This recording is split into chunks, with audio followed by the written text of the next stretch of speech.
Jarene pusakane pangeran, jare pusakane raja. Kelakuane tipu sana tipu sini. Raja apa itu? Pangeran apa sing penggaweane ngono? Gitu loh. Kita menanamkan rasa malu di dalam diri kita. Iki jarene pusakane pangeran, pusakane satriya. Kelakuane kok mikirno wetenge tok, metenge dhewe.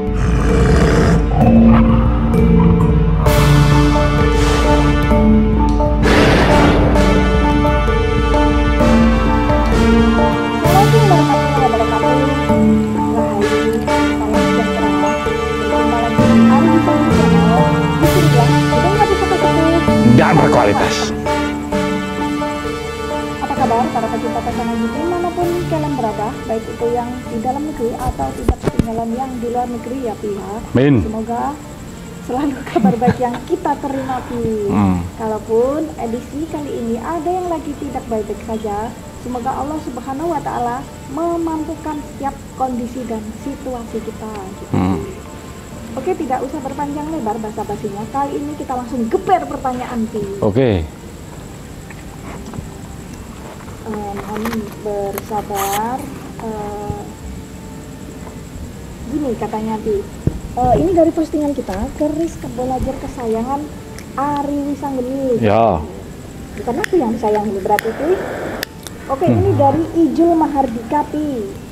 Begini katanya, apakah keris pamor hanya digunakan untuk simpan saja atau pada masanya dulu memang bisa digunakan seperti pisau golok, pedang dan lain-lain, tajam dan kuat juga?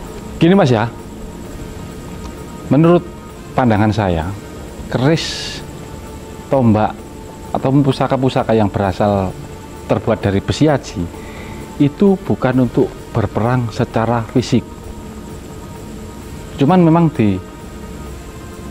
digolongkan sebagai sajam, tapi sebenarnya kalau orang yang paham itu bukan sajam, itu pusaka yang berbentuk sajam. Kalau saya pribadi seperti itu. Jadi ketika mungkin ada kejadian orang ditusuk keris, orang ditusuk pakai tombak, itu karena sudah tidak ada lagi yang buat membela diri. Jadi kalau saya pribadi, pusaka yang terbuat dari besi aji itu bukan untuk berperang secara fisik. Biarpun kita memakai energinya aja. Biarpun ya itu tadi pernah kejadian gini-gini, itu orang ditusuk pakai pusaka, itu karena sudah tidak ada lagi. Keris-keris yang terbuat dari besi aji itu lunak besinya, enggak keras. Beda seperti, beda lagi ya kalau yang namanya keris Brojoguno yang mampu menembus koin itu beda lagi. Ya, yang dimaksud lunak itu ya bukan lembek gitu, nah, tapi untuk ukuran besi itu lunak. Nah, gitu loh. Makanya ya gampang korosi, gampang seperti itu karena tergolong lunak gitu untuk ukuran besi gitu ya, Pia. Saya punya keris jatuh saja udah bengkong. Terus mau buat perang itu gimana? Logikanya kadang-kadang orang-orang ngomong, apa ya nggak, kalau ibaratnya pemahaman seseorang keris itu senjata tajam terus berperang ini, apa nggak sekarang itu tinggal handle-nya atau iya. Sudah sekian. Ada tangguh tertentu yang ujungnya pasti tumpul. Nggak ada tangguh tersebut itu, saya nggak mau ngomong tangguh apa. Ada tangguh tertentu yang ujungnya itu pasti tumpul. Terus kalau buat perang gimana? Ujungnya pasti tumpul. Itu tangguh-tangguh sepuh. Bukan tangguh nom-noman loh ya. Tangguh-tangguh sepuh. Terus buat perang gimana? Ya kan berarti keris atau pusaka yang terbuat dari besi aji bukan untuk perang secara fisik. Nggak usah adu. Otomatis kalau misalkan senjata tajam berarti beradunya pun kemungkinan kan juga sama-sama besinya gitu ya. Orang disimpan nggak usah buat apa-apa kalau perawatannya tidak baik, banyak yang keropos, korupsi kayak gitu. Apalagi buat tank. Kita yang sekarang, generasi kita yang sekarang tinggal handle-nya aja. Tinggal peksinya aja. Iya, tinggal peksinya aja. Wes, langsung aja ke pusaka yang berwarangka ladrang Jogja ini. Handle juga Jogja. Ini keris-keris petarung lah. Keris-keris petarung seperti ini bukan untuk nusuk gini, enggak. Untuk semangat, untuk membangkitkan energi api yang di dalam diri ini. Manusia kan memiliki energi api, air, angin, dan air. Ini untuk membangkitkan energi semangat yang di dalam dirinya. Tapi biarpun ini pusaka petarung, ini ada pamor seperti banyu milinya untuk kerejekian.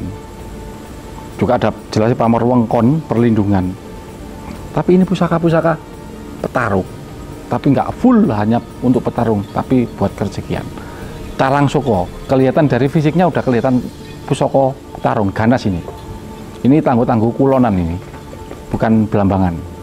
Jangan dikit-dikit belambangan, dikit-dikit belambangan. Ayo les, monggo sampean cek energi ini. Wayamu. Lagi wis wayamu. Baik, semakin kesini tuh kita harus ini ya, banyak mengambil pembelajaran dari setiap apa yang kita hadapi, apa yang kita temui, atau yang kita lihat, itu harus mengambil pelajaran di situ. Jangan dikit-dikit itu ketika kita pusaka petarung itu udah keburu keluar dari diri kita. Petarung bukan berarti kita berantem kayak gitu. Iya. Bertarung dengan diri kita sendiri. Contohnya itu tadi, membangkitkan yang dikatakan Mas Ari.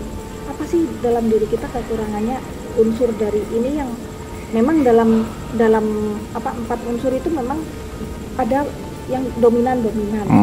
Tapi kan jangan sampai 4 unsur ini nggak nyala sama sekali gitu. Apa yang kurang 4 unsur itu dalam diri kita? Nah, itu disupport dengan pusaka-pusaka seperti ini. Gitu. Jangan kalau petarung mikirnya berantem, wah aku kudu mengalahkan itu. Kalahkan dulu diri kita sendiri, lampaui dulu diri kita sendiri. Gitu. Kalau kita sudah bisa melampaui diri kita sendiri, pasti yang lainnya mengikuti gitu ya. Sebenarnya bukan melampaui diri sendiri, melampaui ego, melampaui pikiran kita. Baik, ini tadi kan Banyu Mili, bagaimana ketika sesuatu ini kan petarung, identik dengan api, ibaratnya seperti itu, biar gampang diterima loh tuh. Ketika ini sudah api dalam diri kita itu sudah bangkit, disertai dengan Banyu Mili, jangan sampai berkobar gitu, itu mengalir, jangan sampai itu yang berkuasa kayak gitu. Jadi sebenarnya pusaka-pusaka itu juga menuntun kita untuk lebih berspiritual sebenarnya itu di situ. Intinya seperti gini, 4 elemen alam ini tidak ada yang buruk, tidak ada yang baik. Ketika kita tepat menggunakannya kan ya pasti baik. Maksud saya gini, 4 elemen tadi itu unsurnya netral. Mau dibawa baik bisa, mau dibawa buruk bisa. Jadi intinya 4 elemen itu netral. Kita harus tepat menggunakannya sesuai kebutuhan. Nggak bisa waktunya kerja kita menggunakan energi sing angin. Jadi mobat mabit yang pikirannya, ya nggak bisa fokus. Kalau kita bekerja ya energi api yang kita keluarkan. Gitu loh. Jadi tidak ada yang buruk, tidak ada yang baik, tapi itu semua netral. Kita gunakan ke dalam kebaikan. Baik, saya sangat setuju sekali. Terus ketika sudah api yang mendominasi, mungkin ketika kita emosi atau ego kita mulai up gitu, tapi ingat air yang mengalir itu kayak bagaimana. Jadi apa ya? Ini pusaka itu juga sebagai, kenapa disebut pusaka itu sesuatu yang luhur gitu loh, sesuatu yang luhur yang kita itu kayak ada rambu-rambu di situ. Tetap kita malu dong kalau kita memegang pusaka yang filosofinya seperti ini, tapi dan kita tidak sesuai dengan seperti itu kan, ini malulah kayak gitu loh. Seharusnya siapapun yang memiliki pusaka punya rasa malu. Jarene pusakane pangeran, jare pusakane raja, kelakuane tipu sana tipu sini. Raja apa itu? Pangeran apa sing penggaweane ngono? Gitu loh. Kita menanamkan rasa malu di dalam diri kita. Iki jarene pusakane pangeran, pusakane satrio. kelakuannya kok mikirno wetenge tok, metenge dhewe, gak mikirno kancane. Namanya aja apa ya, pangeran. Itu kan berarti pimpinan tuh. Pimpinan yang harus mempunyai empati dan pengayom kayak gitu. Terus kalau kayak gitu manfaatnya di mana? Sudahkah kita bermanfaat gitu? Sebaik-baik orang itu sedangkan harus bermanfaat. Gitu. Iya. Jadi seperti itu. Kenapa ulasan kita berbeda ya? Kita memang tampil beda gitu. Pusaka yang membuat semangat, tapi tidak lupa untuk sembarang semuanya itu biarkan mengalir seperti air. Maksudnya gini, segala sesuatu jika belum saatnya di bahasa Indonesia piye? Dipaksa sekuat apapun, ya belum saatnya gitu. Ini mengingatkan saya seperti itu. Tapi bukan berarti pusaka ini terus menyerah dengan keadaan. Di sisi lain pusaka ini menerangkan kita jangan menyerah dengan keadaan, tapi kita harus berjuang. Mungkin kalau menurut saya bukan dipaksa itu enggak. Kalau kita sudah pantas itu di situ. Jadi kembali ke diri kita. Kalau memaksa itu kayaknya sesuatu yang di luar diri kita gitu. Nah, kita kembalikan ke diri kita masing-masing. Apapun itu, kalau kita sudah pantas, pasti semuanya akan didatangkan, dipertemukan kayak gitu. Falsafah. Kita harus memantaskan diri. Gitu. Falsafah Cina kan, ketika murid sudah siap, maka guru akan datang. Ketika wadah sudah siap, maka entah itu keilmuan, entah itu rezeki berupa uang akan datang. Jadi siapkan diri kita masing-masing. Oke? Baik. Pertanyaan berikutnya. Oke, satu pertanyaan lagi.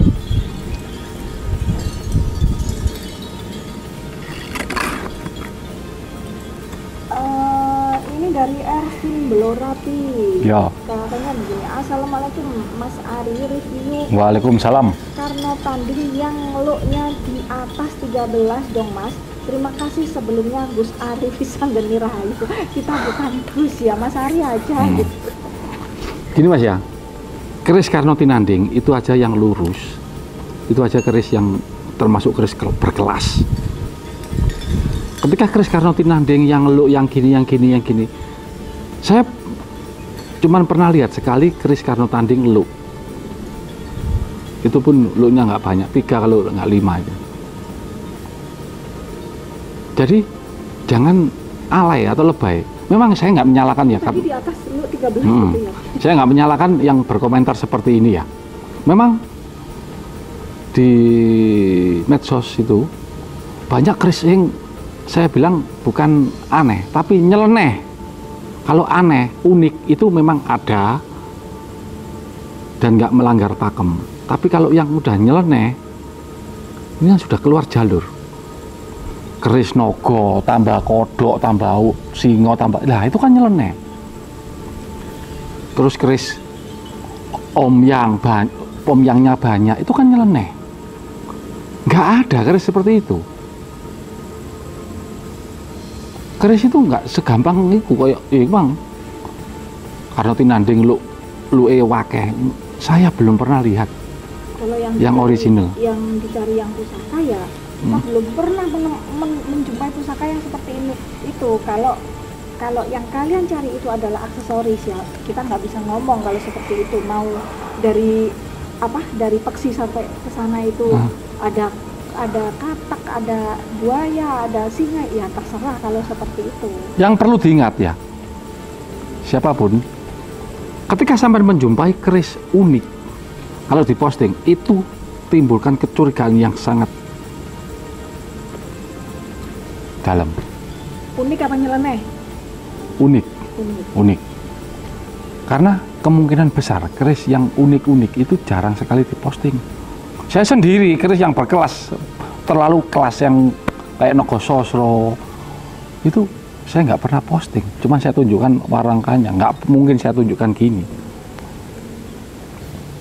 karena pasti keluar duplikatnya. Gunakan logika, nggak mungkin keris unik-unik yang istimewa kelas-kelas rojo itu disebar-sebarkan gitu, nggak mungkin, Ustaz. Nggak mungkin. Udahlah. Saya nggak maksa sampai percaya sama saya, tapi kita ngajak berpikir. Kita ngajak berpikir. Monggo, kalau nggak percaya kok hasilnya kayak ngono itu ya wis. Sekali lagi, bukan mengajak mengikuti pendapat kita, enggak, mengajak berpikir gitu. Tumbuhkan logika, semua harus masuk akal. Keris unik-unik api-api regane 15 juta, 17 juta. Keris apa? Saya kemarin punya keris bagus lah, ditawar 15 juta, enggak tak lepas. 20 juta Mas, enggak. Kalau enggak segini enggak. Buat apa? Cari keris itu enggak segampang orang cari mobil, cari perhiasan, beda. Setiap toko mungkin ada, mungkin bukan toko kali ya, setiap tujuan. Misalkan kita mau katakanlah ke luar kota A gitu, setiap langsung kita dapat. Kadang saya juga kok enak ya orang-orang di luaran sana itu begitu keluar langsung keris, oleh keris sak peti, oleh keris puluhan loh. Kok cek gampangin loh. Kita aja kadang-kadang yang 3 hari hunting itu kadang-kadang zong. Ya nggak selalu seperti itu. Dapat pusaka 3 itu, waduh, istimewa itu ya, Bu. Ya keris biasa sih, keris yang berkelas, jarang. Ya, itu kan orang sendiri-sendiri ya, Bu ya. Kalau kita pribadi mengoleksi pusaka, itu kita sesuaikan sama diri kita sendiri agar ketika berpindah tangan, beliau-beliau yang sudah lewat jembatan kita sebagai jembatan itu merasakan hal yang sama gitu. Kalau kita aja nggak, wah ini kurang, ini begini-begini ya, kita tidak mengambilnya gitu. Cukup? Oke? Sudah nggak ada yang ditambahin? Cukup.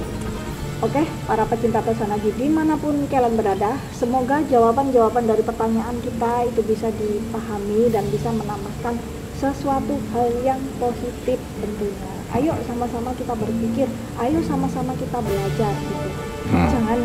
Jangan kita jadi generasi yang diblondro, ya akhirnya ganti memblondrokan seperti itu. Jauh-jauh dari kata seperti itu.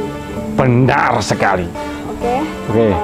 Terima kasih bagi kalian yang sudah selalu mensupport kita, yang sudah selalu mendoakan kita. Doa terbaik juga buat kalian semua, guys. Amin. Sampai jumpa di video-video kita selanjutnya. Jangan lupa selalu ditunggu dan dinantikan. Semoga seluruh makhluk hidup berbahagia. Rahayu Sakung Tumati. Assalamualaikum warahmatullahi wabarakatuh.